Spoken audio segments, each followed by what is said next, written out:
Amela Frljučkić je najmlađa magistrica klasične harmonike ne samo u našoj zemlji, već i u regionu. Školovala se u Crnoj Gori, Bosni i Hercegovini, ali i u Italiji. Nastupala je širom Evrope, a ovog jutra je sa nama. Dobro jutro, Amela, dobrodošli. Dobro jutro, poštovana Iris. Dobro jutro vama i vašim gledalcima i hvala na pozivu. Amela, od 9. godine svirate harmoniku. Zašto taj instrument?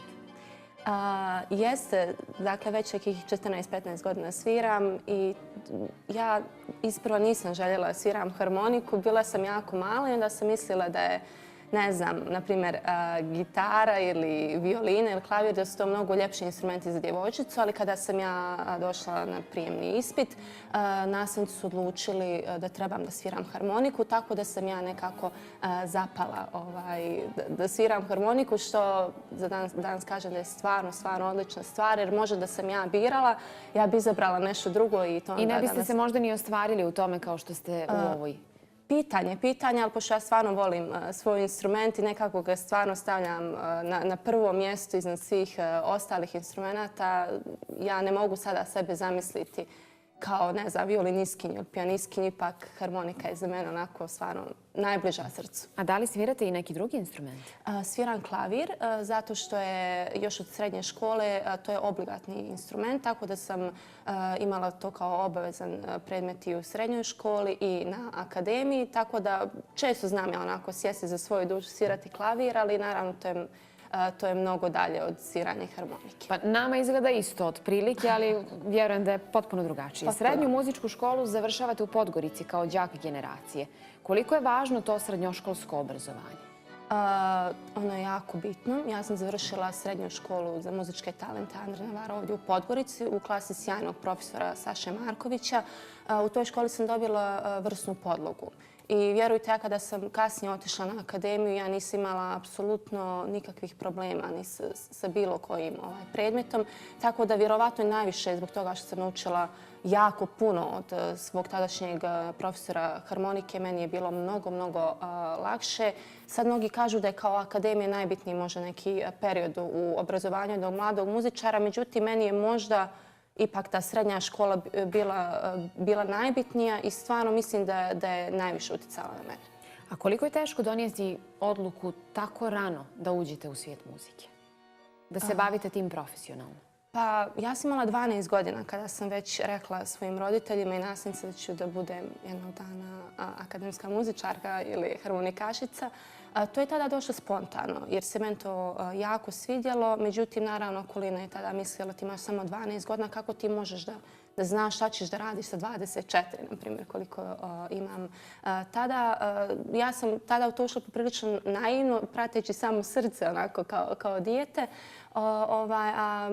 I to je jednostavno tako ispalo.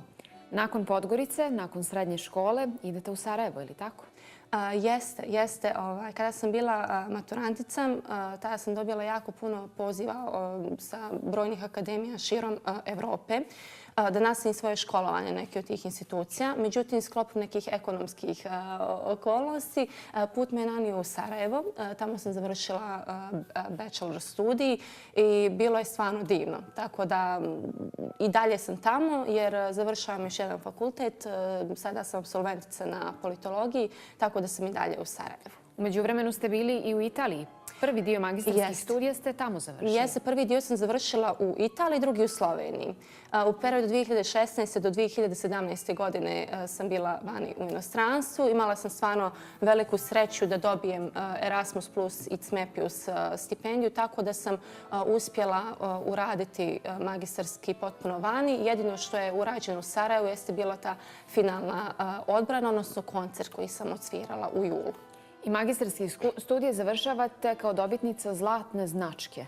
A prethodno ste bili đak generacije, to smo zaboravili da pomenemo. Šta je ta zlatna značka? Zlatna značka je jedno posebno priznanje Univerziteta u Sarajevu koje se dodjeljuje studentima koji imaju prosjek više od 9,95. Tako da je to je priznanje koje dobije jako mali procent, u stvari možda 0,1% studenta. Šta vam je pokvarilo prosjek? Pa ne znam, eto, znate, pošto smo mi imali, na primjer na akademiji, ja sam znala da imam otprilike 12 predmeta po semestru. To je dakle neka brojka od 24-25 predmeta. Tako da ja nikada nisam bila neko ko je ušao na akademiju i rekao sada ću ja da završim ovo kao zlatni student. Ja sam jednostavno radila, trudila se i na kraju je taj rezultat došao spontano sam po sebi kao rezultat jako velikog rada. Često nastupate, ali se i takmičite, je li tako? Jeste. Koliko je važno imati konkurenciju? To je jako bitno. Ja stvarno moram reći da ja zadnje 2 godine se ne takmičim, jer kada sam došla već pred kraj muzičke akademije, shvatila sam da više nemam potrebu da idem na takmičenje, što ne znači da možda za 5 godina se neću probuditi i reći sad idem na neko takmičenje. Imam jako dug takmičarski staž jer sam ja bukvalno počela se takmičiti od 9. godine i to je trajalo od 9. do 22. godine. Takmičenje su zaista vrsna za mlade muzičare iz tog razloga što baš zbog toga što vi znate da ćete se vi upoređivati sa drugima, vi vježbate mnogo više, ali to je također jedna vrsna satisfakcija za nastavnike ili kasnije profesore koji također žele da se na neki način prikažu kao dobri pedagozi i koji onda rade jako puno sa vama. A šta radi sad magistrica klasične harmonike? Pa magistrica je trenutno apsolventica političkih nauka u Sarajevu. Trenutno spremam svoj prvi autorski projekat sa kolegnicom Lamijom Semić koja je iz Sarajeva.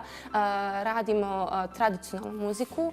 Prije svega smo usmjereni na sevda koji obrađujemo u jednom savremenom aranžmanu. Pored toga i dalje radim nove programe. U planu je saradnja s jednim kompozitorom koji će, nadam se, napisati jako brzo jedno djelo za mene. Tako da moj radni dan počne jako rano. Uglavnom je sve to oko harmonike. Ako ne sviram, onda sam na fakultetu. Tako da i svira se i uči se. A koliko ste najduže vježbali sviranje? To mi nekako računamo po danima. Ja mislim da to je bilo neki 6 sati dnevno, što može sad ako neko drugi čuje, možda će reći znate to nije puno. Ima ljudi koji svaki dan vježbaju 6 sati dnevno, ali ja sam uvijek imala, moj cilj je uvijek bio sa što manje sati rada postići što više. Tako da, ali taj neki prosjek mora biti između 4 i 6 sati. Sad ako je, ne znam, na primjer, koncert jako blizu ili neko takmičenje, vi ćete sigurno vježbati između 5-6 sati dnevno. Sad ako ste vi u nekoj pauzi ili nemate ubrzo neki nastup, to će onda biti između 3 i 5 sati dnevno. A o kakvom nastupu maštate? O kom mjestu? Pa nadam se da ću kroz koju godinu debitovati sa nekom značajnom filharmonijom. To bi bilo divno. Jeste, to je nešto što mi je onako velika želja i stvarno se nadam da će mi se to jednom i ostvariti. Ono što je zanimljivo je da mi kad čujemo harmoniku uvijek pomislimo na neki malo drugačiji zvuk. U stvari nije tako. Harmonika je divna i u klasici.